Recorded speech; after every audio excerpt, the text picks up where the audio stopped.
हम बात करते हैं मुगल साम्राज्य की। मुगल साम्राज्य का उदय हुआ दिल्ली सल्तनत में इब्राहिम लोदी के अंत के साथ। दिल्ली सल्तनत में जब इब्राहिम लोदी का शासन था, तब उसके सामंत, उसके सरदार, उसकी जनता उससे रुष्ट हो गई थी, क्योंकि शासन अत्यंत निरंकुश और जिद्दी था। इब्राहिम लोदी के अत्याचार से रुष्ट होकर उसके चाचा दौलत खान लोदी, जो पंजाब के गवर्नर भी थे, उन्होंने राणा सांगा से बातचीत की। चूंकि राणा सांगा इब्राहिम लोदी को पूर्ववर्ती दो युद्धों में, अर्थात मांडी का युद्ध और 1517 में हुआ कोटा के निकट खातौली का युद्ध में इब्राहिम लोदी को सेना को परास्त कर चुके थे। अब राणा सांगा की सेना इब्राहिम लोदी को परास्त करना चाहती थी दिल्ली में, ताकि वो दिल्ली पर फिर से हिंदू शासन स्थापित कर सके। परंतु अभी इतना काफ़ी नहीं था।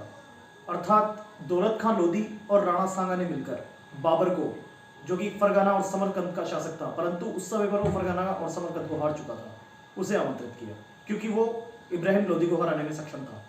एक बाहरी ताकत एक आंतरिक ताकत को हराने में सक्षम इसलिए हो सकती है क्योंकि उसे लूटमार में अत्यधिक विश्वास होता है।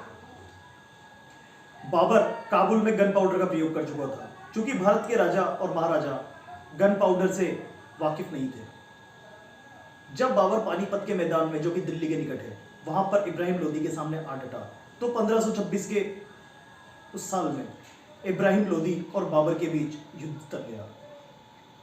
राणा सांगा की सेना भी बाबर का समर्थन करने के लिए राजी थी।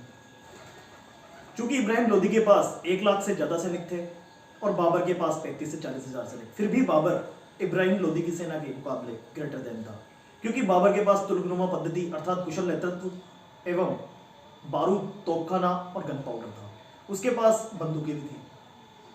अब जब युद्ध हुआ, तो जब बाबर ने तुरुगनुमा पद्धति और तोपखानों का प्रयोग किया, तो इब्राहिम लोदी की सेना में भगदड़ मच गई।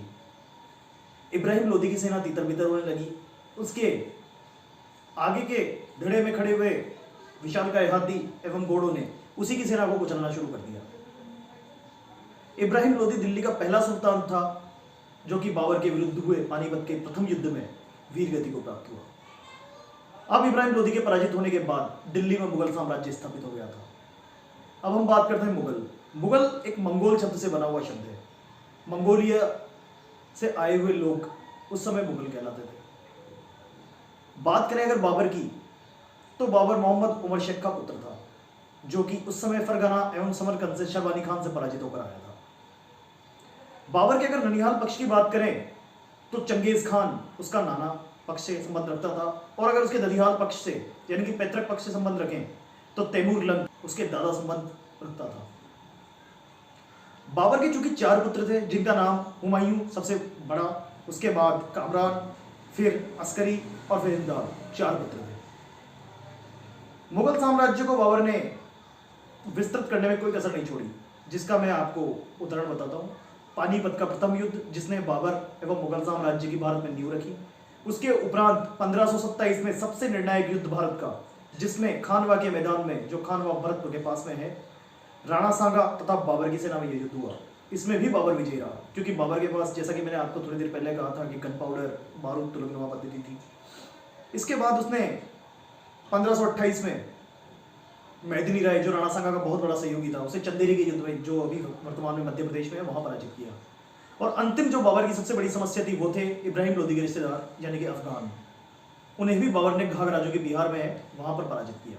अब बाबर भारत में मुगल साम्राज्य की नींवें मजबूत कर चुका था।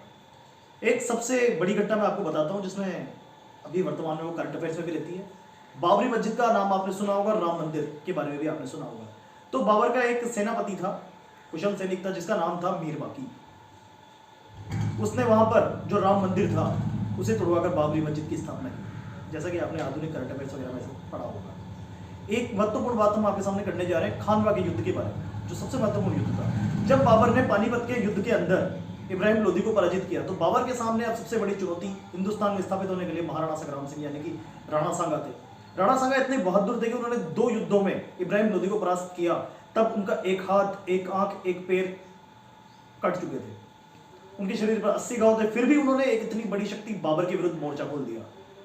एक प्रथा होती है राजपूतों के अंदर, जिसे कहते हैं पाती परवन प्रथा, जिसका अर्थ होता है कि एक राजपूत राजा दूसरे राजाओं को निमंत्रण देता है कि आइए हम सब साथ मिलकर एक बड़ी शक्ति के विरुद्ध युद्ध करते हैं। इसका उदाहरण खानवा के युद्ध में देखने को मिला, जो कि अंतिम उदाहरण था। उसके बाद पाती परवन प्रथा आरंभ नहीं हो सकी।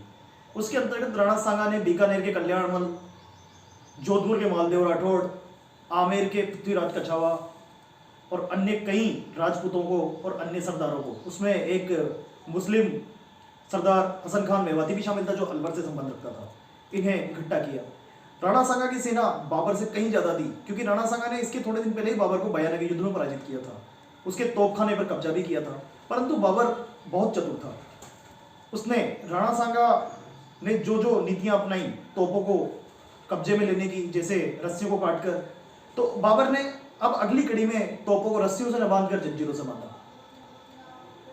और जब बाबर ने वापस से गन पाउडर और बंदूकों का प्रयोग किया तो राणा सांगा का नेतृत्व धराशायी हो गया। इसके बाद मालदेव राठौड़ जो जोधपुर के राजकुमार थे, वो राणा सांगा को दौसा के एक निकट गांव है बसवा, वहां पर लेके गए। वहां पे राणा सांगा का उपचार किया गया।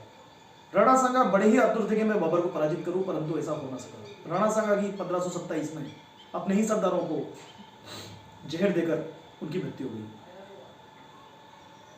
बाबर की एक पुस्तक है जिसके बारे में आपको बताता हूं, बाबरनामा, जिसका उसने खुद ने लेखन किया है। इसके अंदर भारत की कई विशेषताएं बताई गई है, जिसमें भारत में कुल 10 राज्य उल्लेखित किए गए हैं, जिसमें से 3 या 4 मुस्लिम राज्यों का उल्लेख है, जिसमें गुजरात और पश्चिम बंगाल के मुस्लिम राज्य हैं। इसमें सबसे महान शासक राणा सांगा को बताया गया है। इसके अतिरिक्त दक्षिण में कृष्णदेवराय को भी उसने महत्वपूर्ण शासक का दर्जा दिया है।